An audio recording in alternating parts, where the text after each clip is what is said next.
sudah menjadi rahasia umum. Dua figur ini sebenarnya sudah pecah sebenarnya. Cuma mereka harus juga saling melindungi karena masing-masing saling menyandera. Kalau mereka saling serang, ya itu Indonesia yang silakan. Artinya analisanya menarik nih Mas Lukas ini. Jadi saling sandera, jadi mereka harus saling melindungi. Tapi sampai titik tertentu mereka tidak bisa equal dalam hal saling melindungi. Apa ini? Apa yang merupakan kerugian politik bagi Indonesia harus diubah menjadi kekuatan politik bagi Indonesia. Itu. Nah ini harus dibalik. Jokowi harus dibikin lemah dan rakyat kuat.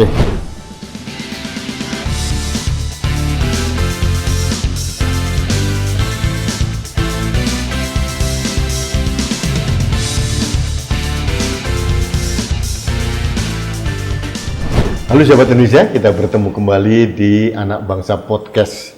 Kita bicara tentang kebangsaan sekarang, tentang masa depan Indonesia.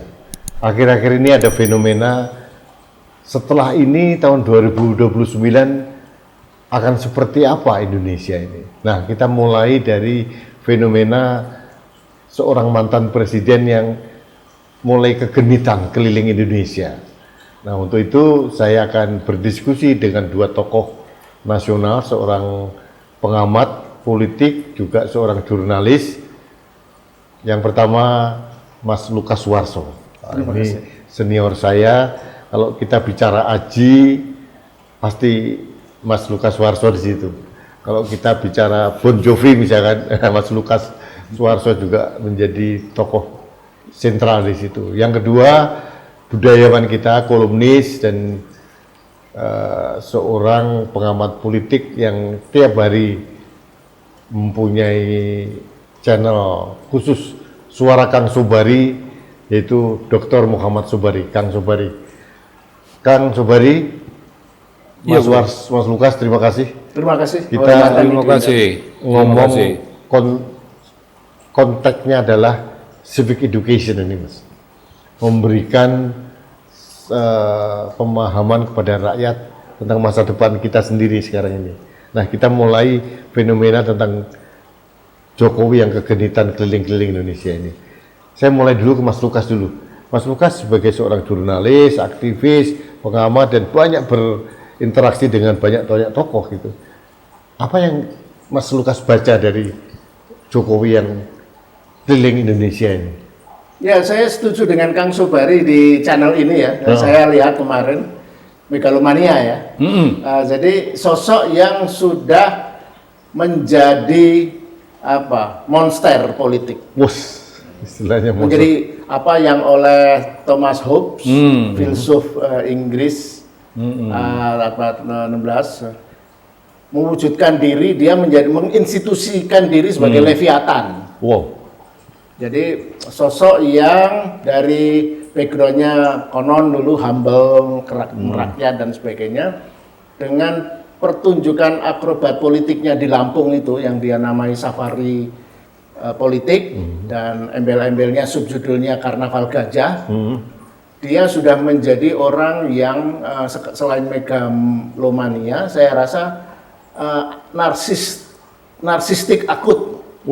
NPD. Ya, jadi acara itu menunjukkan jangan-jangan kampanye PSI itu juga dalih, karena kita tidak melihat kehadiran PSI di sana. Kaisang tidak ada, pengurusnya tidak ada. Yang muncul kan Jokowi sendiri. Dia benar-benar pengen jadi baginda raja, pemuka keluarganya, pemuka. Nah, ini benar-benar sudah sampai level kejiwaan menurut saya. Jadi tidak ada lagi rasionalitas. Seorang yang terjun ke politik itu adalah mestinya sadar untuk kemaslahatan publik. Dia sudah untuk bukan saja kemaslahatan keluarga, tapi ternyata lebih condong kemaslahatan dirinya. Jangan-jangan dia bersaing dengan anak-anaknya sendiri nanti.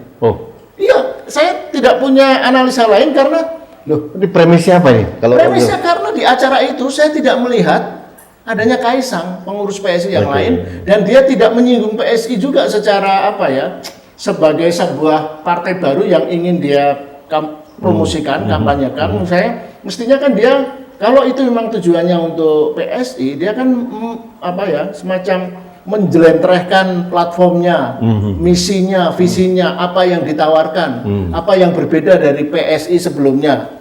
Nah, itu semua tidak kita dapatkan. Yang tertanam di benak publik adalah dia diangkat tandu sebagai baginda itu, dan dia menikmati itu.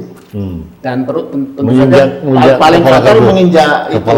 Walaupun banyak yang membantah bahwa ritual itu memang ada menginjak kepala kerbaunya, tetapi secara semiotika saya sudah menulis ini dan juga di beberapa podcast saya bilang bahwa tafsir semiotika tetap tidak bisa ditolak bahwa itu tujuannya adalah untuk menyerang PDIP.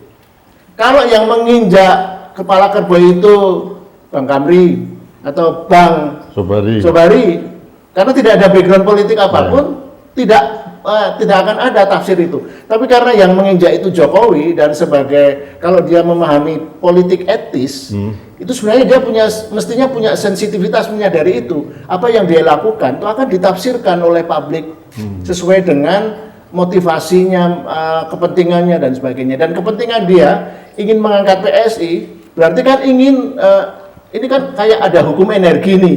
Jadi kalau ingin membesarkan PSI, energi berpindah ke lain tempat, harus ada energi yang berkurang dari tempat lain. Karena energi menurut hukum kegagalan energi kan konstan, tidak bisa berkurang atau bertambah. Yang ada hanya berpindah. Nah, energi politik dalam arti dukungan politik juga begitu. Kan jumlah pemilih, jumlah pendukung tetap. Nah, agar PSI bisa membesar, harus partai lain harus mengecil. Dan partai yang bisa dia kecilkan cuma dua menurut saya. PDI Perjuangan sebagai partai terbesar dan kemungkinan Gerindra. Kalau yang lain kan udah kecil-kecil. Nah, itu yang saya sebut dengan megalomania narsistik itu.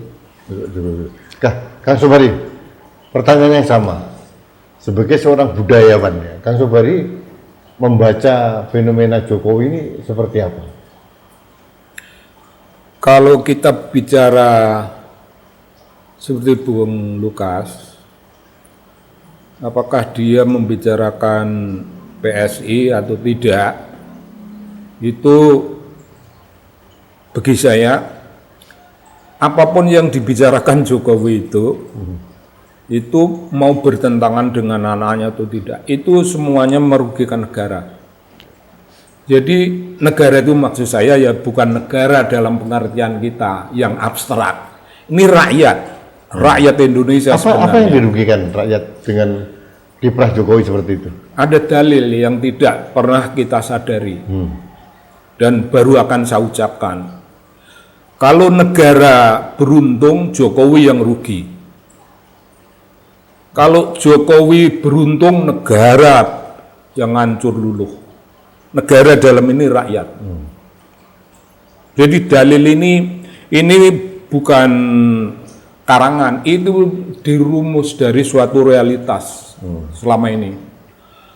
Dia ke Lampung itu memakai simbol-simbol apapun, berteriak tentang PSI atau tidak, bagi rakyat Indonesia itu barang yang merugikan.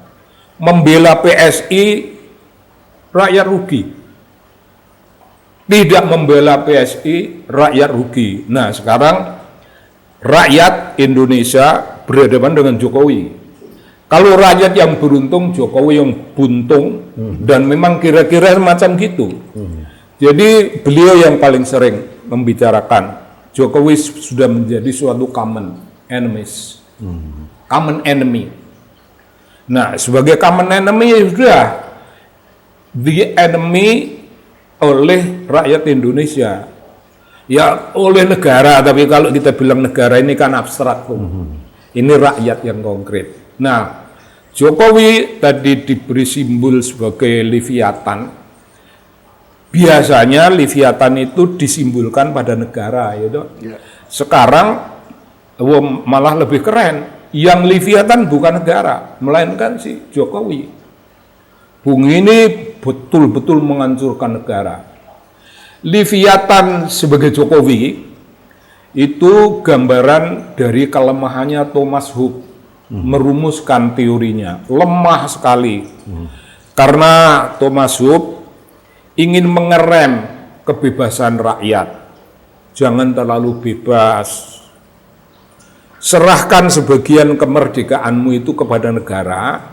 Negara kan mengatur. Negara mengatur supaya apa? Supaya di masyarakat itu jangan berlaku hukum rimba. Hukum rimba di masyarakat itu dalilnya man is a wolf to other men, gitulah kira-kira. Lalu karena situasinya itu manusia itu serigala bagi manusia lain. Maka itu memungkinkan terjadinya war of all against all. Jadi mungkin sekali kelompok ini berantem, kelompok sana berantem sana ada kelompok berantem. Itu tidak baik bagi Thomas Hobbes. Tapi Thomas Hobbes itu melebih-lebihkan keadaan. Memang dalilnya ada yang dipuji, dia realistik memandang manusia. Manusia itu bukan dewa, bukan malaikat, tapi juga bukan jin, iblis. Bukan iblis, bukan malaikat gitu. Itu belum jadi dalil lah. Itu terlalu kasar lah rumusan begitu. Oke, saya kembali masalah Jokowi ini. Saya mempunyai analisis begini, Mas Lukas. Mohon diluruskan, dikoreksi, Mas Sobari ya. Ini kelilingnya Jokowi, terutama di kandang-kandang banteng. Lampung itu termasuk kandang banteng itu. Kemudian di Bali lagi katanya. Berikutnya yang saya dengar NTT dan malah Jawa Barat, Cirebon. Nah, artinya saya kok membaca bahwa ini salah satu kegundahan Jokowi tentang masa depan politik oligarki keluarganya, dalam hal ini direpresentasikan sama anaknya yang bernama Gibran. Karena saya melihat tahun 2029 probability Prabowo mengambil Gibran lagi menurut saya kecil. Kalau saya jadi Prabowo, saya tidak akan ngambil Gibran. Dulu Pak Prabowo mengambil Gibran karena beliau realistis, tidak bisa menang tanpa kekuatan Jokowi. Sekarang kekuatan Jokowi di beberapa infrastruktur negara itu sudah dikuasai Prabowo. Artinya kekuatan lebih kuat Prabowo, tidak artinya bisa menentukan yang lain. Apakah itu bisa dimaknai bahwa Jokowi sedang membangun link-link di level bawah karena ada kekhawatiran atau ketakutan bahwa peluangnya Gibran menjadi RI 2 kecil, mungkin juga tidak ada pilihan lain, dia akan dimunculkan gitu. Kalau Mas Lukas itu menurut saya kekhawatiran ketakutan nomor 2. Oke. Ketakutan atau kekhawatiran nomor 1 justru dia ingin memastikan dia tidak dipersekusi kalau tidak lagi berada dalam lingkaran perlindungan kekuasaan. Karena kan 10 tahun di era dia, khususnya 5 tahun terakhir di periode kedua, itu kan banyak sekali pelanggaran hukum yang dilakukan Jokowi dengan menggunakan apa yang disebut legalism autocracy. Dia menyalahgunakan hukum untuk kepentingan ambisi-ambisi politiknya, proyek-proyeknya ya. Kita bisa sebut misalnya IKN lah gitu. Ya, IKN, proyek strategis nasional, BUS, hampir semua proyek-proyek termasuk jalan tol yang dianggap, dan beberapa bandara yang telah dibangun nggak kepakai itu. Yang mubazir ya. Dia sudah menggelembungkan utang lebih dari 2.000 sekian triliun menjadi 10.000. Jadi dia dalam 10 tahun nambah 8.000 triliun hanya dari era dia. Itu kan sudah bisa dilihat pelanggan, dan nanti kan akan pasti ya, cepat atau lambat kalau dia tidak punya lagi perlindungan kekuasaan akan dilacak kan itu. Berapa yang benar-benar dipakai untuk membangun infrastruktur, proyek strategis nasional dan sebagainya, berapa yang dia kantongin gitu.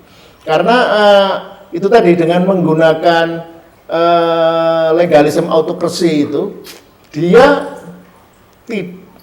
tidak menyalahgunakan hukum kesannya, dia hanya menggunakan, bukan menyalahgunakan. Artinya semuanya sudah sepersetujuan DPR. Dilegalkan juga. Iya, legalisasi semua proyek-proyek atau ambisi-ambisi dia, dan dia itu saya kira memang politikus yang belajar dengan cepat ya.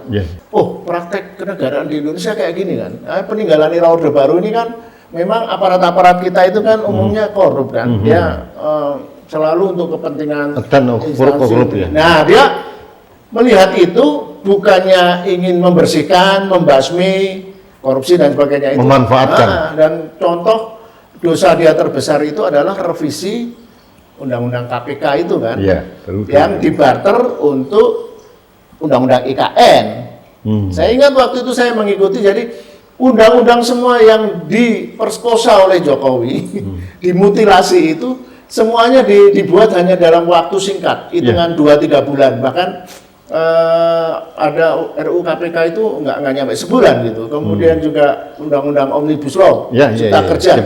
Jadi hampir semua produk undang-undang periode kedua dia itu pasti dimaksudkan, digunakan untuk memutilasi undang-undang itu untuk kepentingan ambisi-ambisi ekonomi, proyek-proyek dia dan ambisi politik dia. Nah, setelah dia mulai akan berakhir, setelah proyek 3 periode gagal, kemudian proyek perpanjangan, karena alasan ingat nggak kita? Alasan COVID, kemudian ada 2 tahun hilang, maka minta perpanjangan 3 tahun minimal, dan kemudian setelah itu gagal 3 periode, ingin mengubah konstitusi dan sebagainya. Nah, kemudian akal-akalan busuknya yang paling hebat adalah itu tadi, karena semua ditolak dan thanks to Ibu Megawati ya, PDI. Akhirnya dia membuat skenario paling gila itu, memutilasi Mahkamah Konstitusi agar mengeluarkan keputusan nomor 90 tahun 2023 yang memungkinkan Gibran yang umurnya belum cukup bisa mencalonkan diri. Nah, itu tadi juga saya kira mutilasi hukum yang paling kasar. Karena itu tadi seperti yang saya sampaikan, dosa dia yang ketakutan dia yang pertama adalah kalau dia tidak berkuasa, pasti dia akan diungkap kejahatan-kejahatan politik, ekonomi dan hukumnya. Nah, salah satu yang harus membuat dia bisa aman, dia harus menjadi the kingmaker. Waktu itu pilihannya Ganjar atau Prabowo. Nah, setelah kerumitan-kerumitan drama-drama politik, menurut dia waktu itu yang dia bisa kontrol adalah Prabowo. Minimal lebih bisa diajak negosiasi. Karena kalau dengan Ganjar, negosiasinya bukan dengan Ganjar, tapi dengan PDIP kan. Nah, tapi yang di luar perhitungan-perhitungan dia, mungkin karena memang kenaifannya, dia tidak cukup cerdas bahwa politik tidak sesimpel itu. Nah, katakanlah Prabowo mau diajak rekonsiliasi ya, melalui diajak naik itu kan waktu itu MRT. Nah, untuk menunjukkan dulu saya buat bangun MRT dan tapi kan kemudian dia lupa. Saya sudah waktu itu sudah di TikTok saya menyampaikan ini cepat atau lambat rekonsiliasi Jokowi dan Prabowo itu akan pecah. Karena kan tidak mungkin dalam politik itu ada dua istilahnya matahari kembar itu.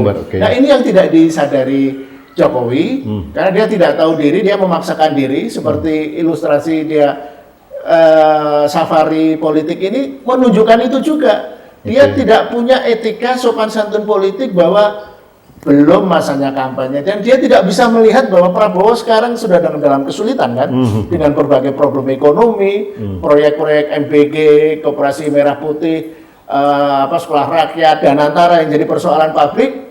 Jokowi melenggang dengan agendanya sendiri dan itu sudah menjadi rahasia umum. Dua figur ini sebenarnya sudah pecah sebenarnya. Cuma mereka harus juga saling melindungi karena masing-masing saling menyandera.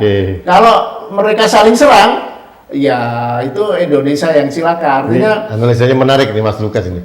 Jadi saling sandera, jadi mereka harus saling melindungi. Tapi sampai titik tertentu mereka tidak bisa equal dalam hal saling melindungi. Apa ini? Tentu saja Prabowo tidak perlu dilindungi oleh Jokowi karena dia punya aparat. Saya duga memang dulu kan jelas bahwa polisi atau bahkan TNI masih di tangan Jokowi. Kejaksaan sudah di tangan Prabowo, gitu kan. Tetapi kan itu hanya analisis permukaan. Saya rasa seloyal-loyalnya Kapolri atau polisi dan TNI mereka tetap memperhitungkan, yang memperhitungkan tetap loyal, the real power sekarang ada di Prabowo. Nah, nggak mungkin mereka akan, kalau dua politikus ini berbenturan, mereka pasti memilih Prabowo. Pasti. Analisa yang menarik, Mas Subari. Ini saya sepakat sih, selain bahwa ini adalah ketakutan bahwa Jokowi juga. Saya katakan Jokowi sekarang itu insecure sebetulnya. Insecure terhadap masa depan anaknya, insecure terhadap kepentingan yang mungkin tidak akan dilindungi. Karena terlalu banyak hal-hal yang bisa dipermasalahkan dari Jokowi. Nah, kita apakah masih bisa berharap dari seorang Jokowi untuk kepatutan etika dan moral? Kalau kita lihat rekam jejaknya mulai putusan MK, MA juga loh Mas. MA yang nomor 23 yang rencana Kaisang yang akhirnya menimbulkan demo besar tahun 2024, Indonesia darurat, itu kan karena itu kan. Jadi MK juga digasak, MA digasak tapi kita lawan waktu itu, akhirnya selesai. Jadi kalau saya bicara moral dan etika kepada Jokowi, menurut saya bukan pada figur yang tepat, karena beliau sudah tidak mempunyai itu. Saya rasa konsep etika dia nggak punya. Nggak punya. Kan sebagai budayawan, Anda masih percaya Jokowi punya konsep etika dan moral? Ini bukan perkara etika dan moral. Bukan. Yang pertama ini dulu. Ini kita balik. Dulu Prabowo tidak mungkin menang tanpa Jokowi. Sekarang ini Prabowo mesti buka kuping lebar-lebar. Kau tidak akan menang kalau bersama Jokowi. Itu yang dicari ya? Iya, supaya kuping Prabowo dengar. Melihat, kau tidak akan menang bersama Jokowi. Ini udah dalil politik.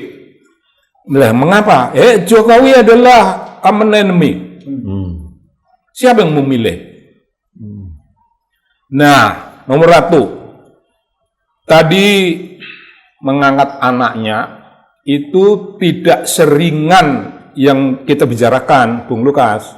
Bahwa hanya karena anak belum usia lalu diangkat, bukan soal itu. Kalau orang itu belum cukup umur tapi cerdas, itu kita anggap nggak ada dosa. Artinya gini, kita harus sepakat dulu, bukan masalah anak muda ya Mas. Bukan. Anak muda Indonesia juga banyak kok. Ada wakil gubernur Jawa Timur Amin Dadak tuh pinter gitu, banyak orang pinter. Ini masalah etika plus kapasitas yang bersangkutan tidak memadai. Itu ya Kang sebenarnya. Saya belum menaruh soal etika itu dulu, karena ini langsung pelanggaran hukum. Langsung pelanggaran hukum, jadi belum kita singgung etika. Nah, dia punya kemampuan memainkan hukum dan benar. Ini mesti kita lihat dari dalil yang lain. Dalilnya filsafat politik yang namanya good governance. Good governance itu mengatakan beberapa hal, dan salah satu di antaranya itu yang keren bahwa semua itu ada dasar hukum, ada partisipasi, ada keterbukaan. Semua ini nggak ada gunanya kalau ini tidak public, tidak socially accountable. Dasar hukum itu udah kuat, tapi kalau nggak socially accountable buat apa? Jadi sebenarnya kali ini yang merupakan suatu civic education untuk pendidikan publik, mari sekarang ini kita tidak percaya kepada hukum.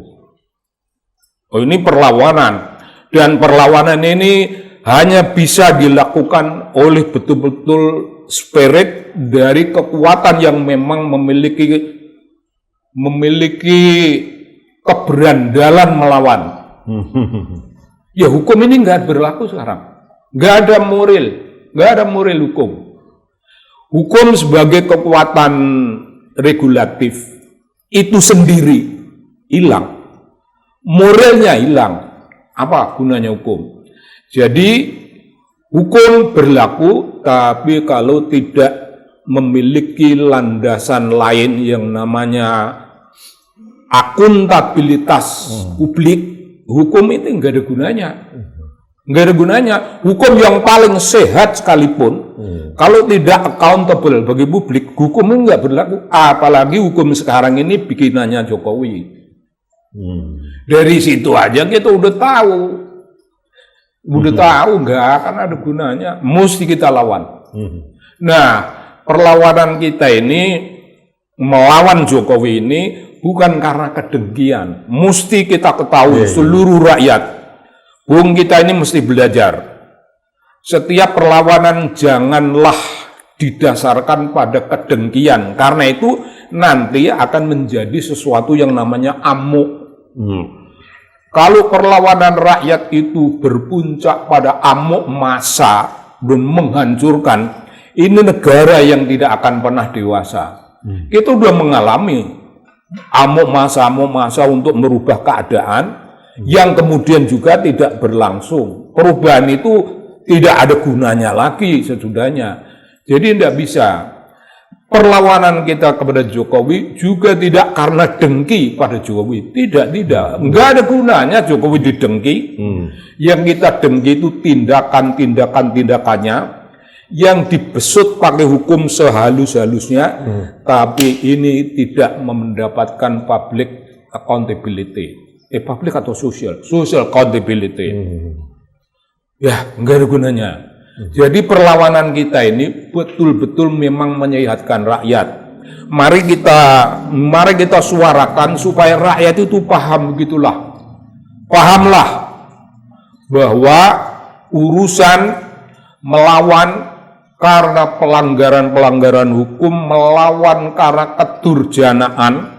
Hukum dibikin ini bukan karena tidak tahu etika, hukum dibikin menjadi begini-gini bukan karena tidak tahu moralitas, melainkan karena ini sebenarnya dia menjadi hamba dari keserakahan, hamba dari semangat Leviathan yang luar biasa, yang mengerikan itu. Yang mengerikan itu. Saya kira Leviathan itu patut kita ulang. Karena sebenarnya Thomas Hobbes menganggap Leviathan itu mestinya negara. Tapi di negeri kita ini menjadi person. Dipersonkan satu orang. Luar biasa. Person. Mas, ini menarik dari Kang Sobari tadi. Saya menjadi terinspirasi ini. Publik harus disadarkan bahwa termasuk grupnya Prabowo dan Partai Gerindra. Untuk ke depan Prabowo tidak akan menang kalau menggandeng Jokowi. Ini benar. Itu. Mas punya analisis nggak? Di Amerika itu jelas Demokrat itu atau Republikan tidak pernah lebih dari 8 tahun. Jarang ya.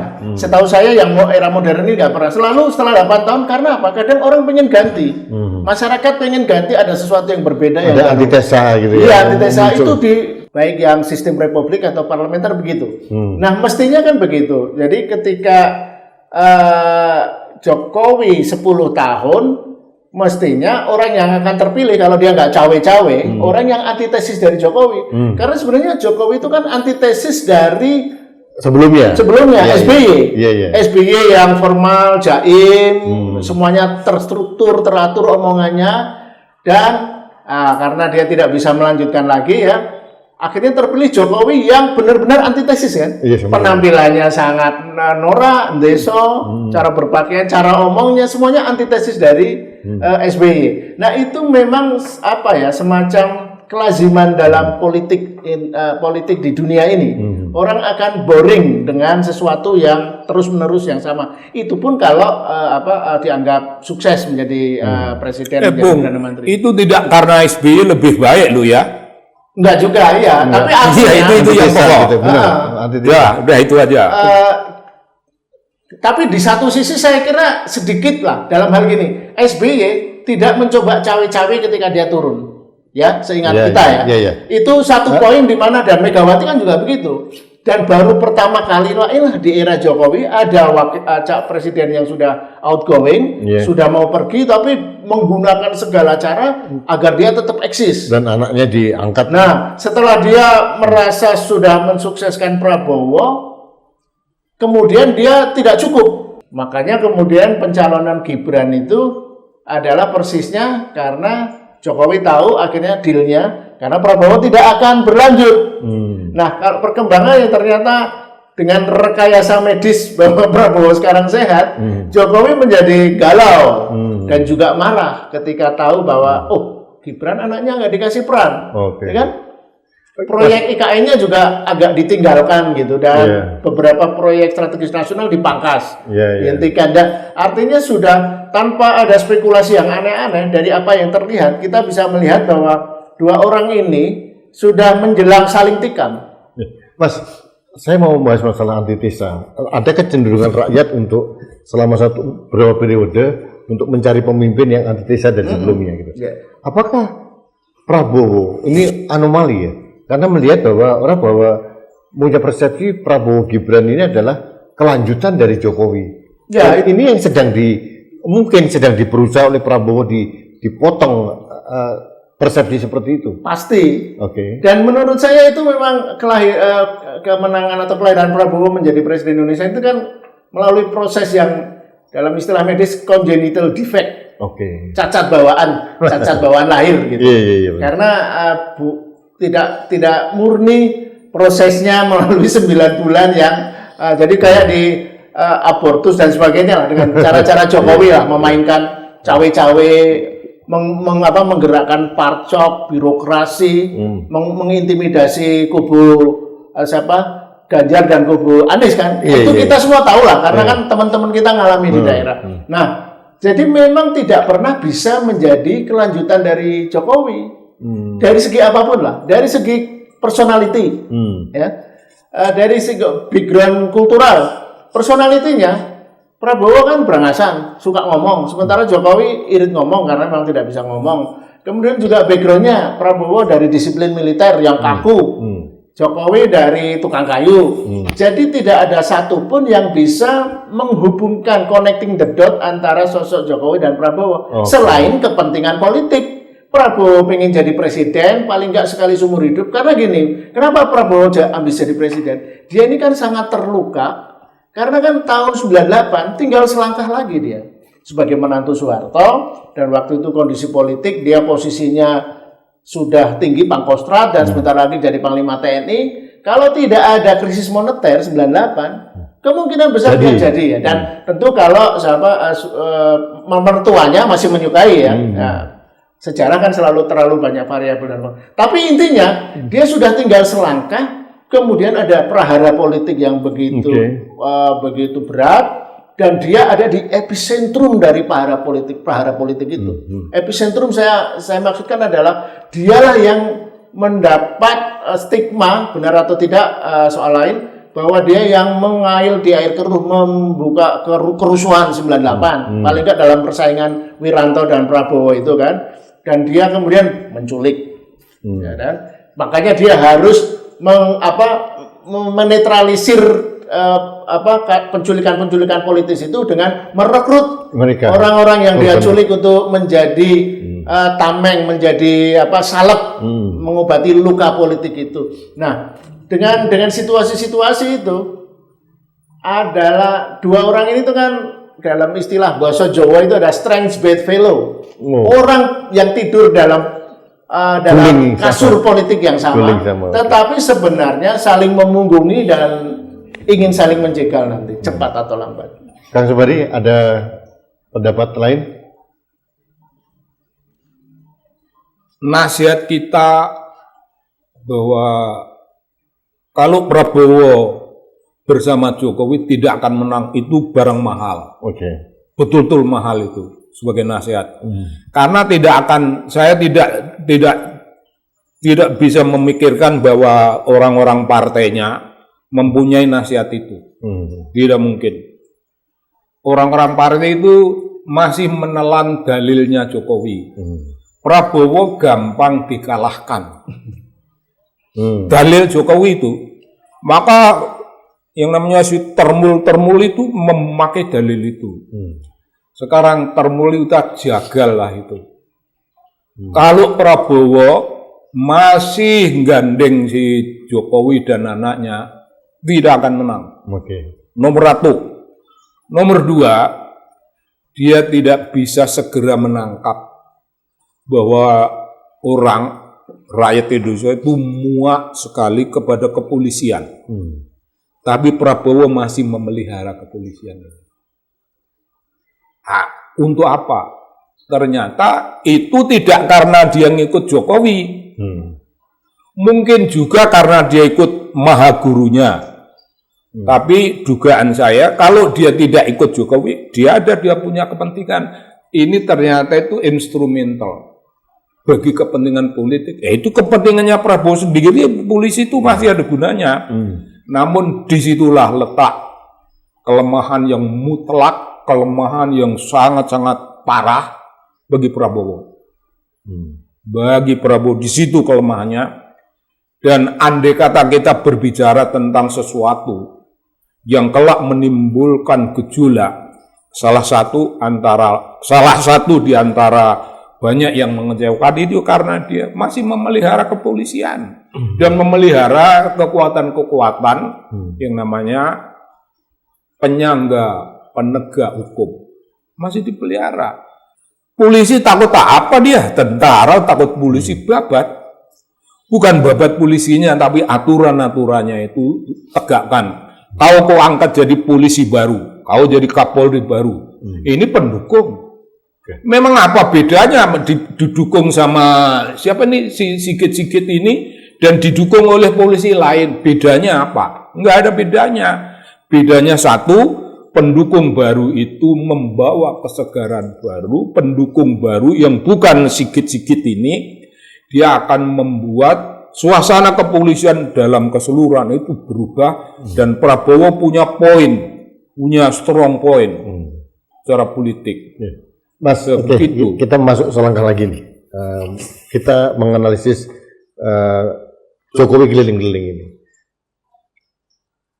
Sebelum masuk ke sesi terakhir nanti, sebelumnya saya mau nanya, apakah akan ada dampak terhadap partai-partai, terutama partai PDIP, Gerindra dan sebagainya dengan kelilingnya Jokowi ke Lampung, NTT, Bali dan sebagainya, Jawa Barat dan sebagainya? Menurut saya sih kecil ya.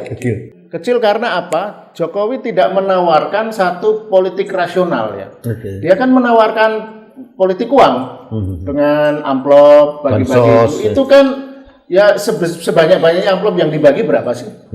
Dan artinya ketika dia memberikan satu amplop ke seseorang membagi bansos, akan ada 10 orang di belakang yang merasa iri gitu. Artinya iri dalam arti itu kan tidak adil gitu. Hanya orang yang datang dan itu akan menimbulkan antipati saya rasa ya. Tidak ada politik-politik uang itu akan bisa membeli semua orang kan itu. Nah, jadi ini itu sudah last effort lah dari Jokowi.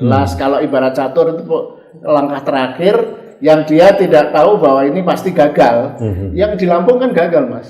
Apa tunjukkan satu hal yang menunjukkan bahwa acara safari keliling di Lampung itu karnaval gajahnya berhasil. Karena dia udah menipu rakyat, kemudian menipu gajah juga kan. Tidak ada gajah ikut karnaval gitu. Dan dia juga jangan-jangan menipu PSI. Dalam arti begini, PSI is me, gitu kan? Di mana ada partai bisa besar dengan cara kayak gitu? Kalau di era monarki, karena kekuasaan itu wahyu dari alam gaib ya. Tapi kan sekarang demokrasi, sehebat-hebatnya kemampuan memanipulasi demokrasi, kan pasti ada teknik-teknik yang sulit lah. Nah, jadi ya Jokowi akan kesulitan karena satu, dia tidak lagi menguasai aparat dan birokrasi.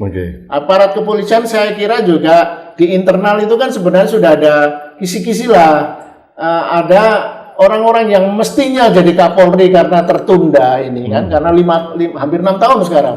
Belum pernah di Indonesia presidennya ada Kapolri selama itu. Diktator atau raja-raja yang lalim harus selesai dengan dramatik. Pertumpahan darah dan sebagainya. Nah, itu yang saya berkali-kali mengingatkan dalam tulisan. Prabowo ini ada kesempatan ya. Dan ya, kalau Jokowi ini menurut saya sudah sulit lah diberitahu. Saya masih sedikit berharap Prabowo itu mau melakukan pertobatan politik lah. Karena nanti satu-satunya kesempatan dia untuk memperbaiki image politik dia yang buruk tahun 98. Kalau dia dia tidak punya dinasti kan. Setidaknya putranya kayaknya tidak ada keminatan ya, karena sebenarnya dari segi itu ya, kalau kita melihat politik dinasti, Prabowo ini paling lemah. Karena pesaingnya Megawati punya Puan, SBY punya AHY, Jokowi punya Gibran dan Kaisang. Nah, dari segi itu paling tidak punya vested interest membangun dinasti malah Prabowo. Harusnya bisa di momentum baik untuk persis. Dan kalau dia menyadari itu, tidak punya kepentingan pasca generasi, dia harus melihat bahwa politik itu cara dia kalau ingin abadi menjadi legenda sebagai manusia, perbaikilah Indonesia. Politik is perception. Iya, Itu harus apalagi oke. jangan sampai yang saya khawatir self-fulfilling prophecy. Prabowo pernah cerita waktu dia masih menjadi oposisinya Jokowi tahun 2019, 14-19 lah ya. bahwa Indonesia akan bubar tahun 2030. Waktu itu sebenarnya sebagai sarana untuk mengkritik Jokowi kan, karena negara dikelola dengan tidak benar. Oke. Karena dia membaca novel Ghost itu, dan novel itu begitu merasuk ke dalam dia, mungkin ada yang membisiki ya, dia nggak, dan dia menyatakan Indonesia bakal bubar 2030. Nah, Prabowo harus bekerja keras agar ucapannya itu tidak menjadi self-fulfilling prophecy. Dan dia harus mencegah si Jokowi ini membangun dinasti. Itu PR dia. Oke, sip. Kang Sobari, apa yang dikatakan dampaknya terhadap partai-partai terhadap kelilingnya safari politik Jokowi ini, kata Mas Lukas kecil, tapi pasti ada dampak lah sedikit-sedikit gitu ya. Bagaimana Mas Sobari memberikan saran partai-partai untuk mengkonsolidasi, menahan gempuran infiltrasi dari gerakan Jokowi ini? Nah, kalau itu abaikan aja, nggak usah direken, nggak akan ada dampak apa. Tapi begini tadi, Prabowo itu juga nggak usah dikhawatirkan. Dia ngomong apa aja nggak akan terjadi. Dia nggak punya idu geni. Pokoknya nggak akan terjadi. Kecuali kalau idu geni, itu dalam konsepnya orang Jawa itu orang yang soleh. Agak hati-hati dalam ngomong, agak dihitung. Seluruh omongan itu basisnya moral, bukan politik. Itu idu geni. Lidah api gitu ya. Pokoknya sabdanya manjur, gitu aja lah intinya. Terus tadi yang dibicarakan semua punya anak. Prabowo ndak punya basis itu nggak apa-apa. Karena Jokowi juga nggak punya penerus. Tapi kalau anaknya SBY paling tidak orang masih mempertimbangkan. Tapi kalau anaknya si ini, siapa ini cungkring ini, siapa yang mau dengerin? Ya sama dengan Prabowo, ndak punya ambisi menurunkan ke anak, dianggap ada anaknya, nggak ada masalah. Tapi asumsinya kalau Jokowi sukses ya merekayasa politik ini sehingga dia bisa terus memainkan hukum, bisa ada lah, kecil kemungkinan tapi masih ada bisa. Ada yang disodorkan lah Ya. alat. Jangan pernah kita sendiri malah memiliki suatu praduga, suatu praanggapan, suatu asumsi. Jokowi kemungkinan sukses. Itu yang harus dibendung, bukan karena kita dengki kepada Jokowi in person. Kita dengki pada politiknya yang kotor. Destruktif terhadap bangsa ini. Tidak cukup kata destruktif. Tidak cukup. Mari kita berhati-hati. Jokowi sengaja tampil dengan pakaian sederhana dan rendah-rendah. Dulu itu Bang. Andai pun sekarang masih berperilaku sultan. Wah itu ketika itu megalomanianya, tapi dasarnya itu masih rendah. Tapi yang rendah itu jangan dipercaya. Karena yang rendah itu Jokowi itu lebih dari Hitler, lebih dari Mussolini. Digabung jadi satu. Oh iya. Lebih dari itu digabung jadi satu. Bahkan andai kata despotik timur itu dijadikan satu. Yang Cina bagaimana, yang India bagaimana, yang Mesir kuno, jadikan satu dengan Hitler dan Mussolini, itu Jokowi lebih kejam. Nah, mengapa dia lebih kejam? Tandanya apa? Jangan keliru rakyat Indonesia. Omongannya yang merendah-rendah itu mafioso. Tidak ada mafia Amerika itu yang menggebrak meja, itu tidak ada. Tidak ada mafia itu yang teriak seperti Prabowo, tidak ada. Mafia itu lembut sekali, lembutnya lembut tapi dor. Lembut, dor. Jadi tadi kata apa yang yang saya bilangkan lebih dari itu, tidak hanya destruktif. Destruktif itu kan hanya merusak beberapa unsur dari apa yang namanya well established social norms. Hanya itu yang dirusak. Ini lebih dalam. Lebih dalam.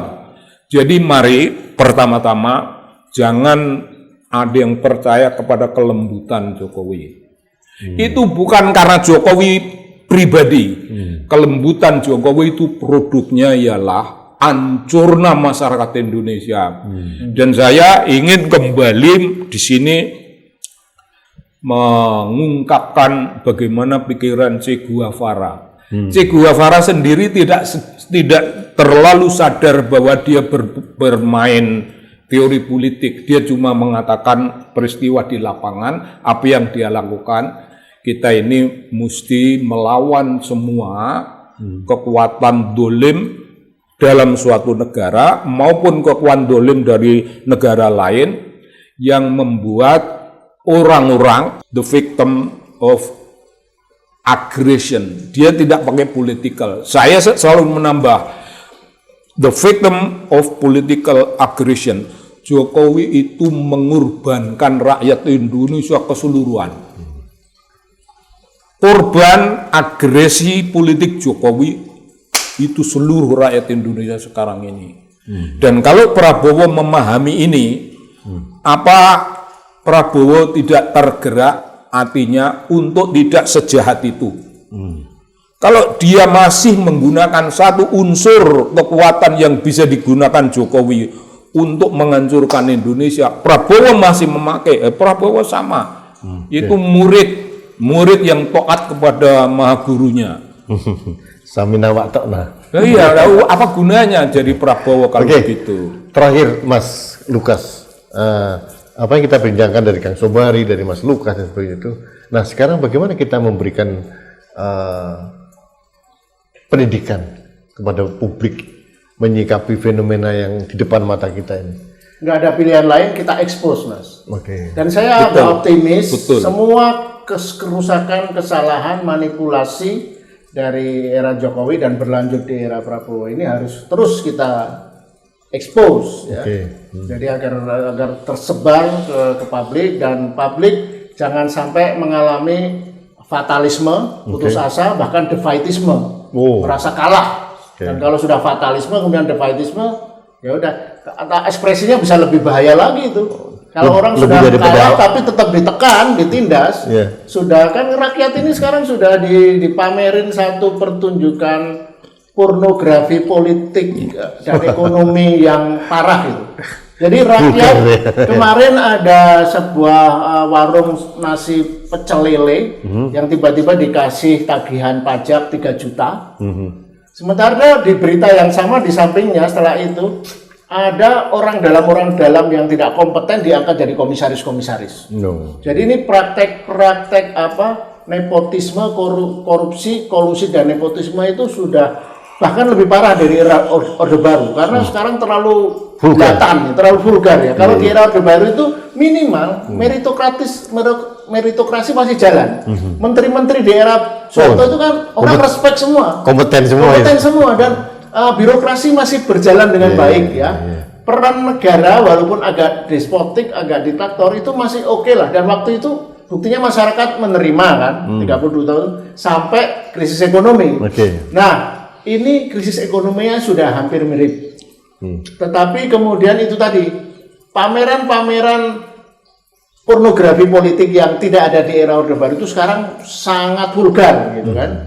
Jadi orang-orang non kompeten Indonesia sekarang dikelola oleh orang-orang mediocre. Jadi negara dikelola oleh orang-orang yang nggak jelas itu. Dan kita tahu lah menteri-menteri era Prabowo ini kan mediocre semua. Karena dia mediocre, dia milih orang-orang mediocre. Nah itu saya khawatir itu tadi Bang, bahwa akan kalau bukan nanti kalau terjadi revolusi sosial itu akan lebih berat, lebih parah dari 98 dan bisa membawa itu Indonesia yang terpecah kalau tidak diantisipasi sekarang. Nah, dengan yang dimaksud pendidikan itu bahwa keindonesiaan harus tetap kita jaga dan kita harus singkirkan dua leviatan ini karena dua leviatan ini cepat atau lambat akan berbenturan mereka. Dan saya berharap yang besar itu kan Indonesia. Dua orang ini menyerap energi Indonesia untuk kepentingan dia. Nah, kalau mereka bertarung nanti, nah kita harus memastikan dua-duanya going out. Apa yang merupakan kerugian politik bagi Indonesia harus diubah menjadi kekuatan politik bagi Indonesia. Itu. Nah ini harus dibalik. Jokowi harus dibikin lemah dan rakyat kuat. Itulah. Terima kasih Kang Sobari. Jadi ini salah satu alasan kami untuk memberikan edukasi kepada publik tentang situasi yang terjadi di elit-elit negeri ini. Tidak ada tujuan lain karena kita ingin menjaga Indonesia lebih long lasting, lebih terawat, lebih baik di masa yang akan datang. Tidak ditangani dengan cara-cara yang vulgar pornografi politiknya, tapi lebih penting kita harus mengedepankan bagaimana kita mewariskan negeri ini kepada anak cucu kita dengan lebih baik lagi. Pada saat kita tidak bersuara, kita mempunyai hutang politik kepada anak cucu kita. Karena kita tahu, kita mengerti, tapi tidak bersuara itu suatu dosa yang tidak bisa kita maafkan kepada anak cucu kita. Ini tujuan kami untuk menjaga dan merawat Indonesia. Terima kasih. Kita bertemu kembali dalam Anak Bangsa Podcast selanjutnya. Sampai jumpa. Mas, thank you. Ya, terima kasih.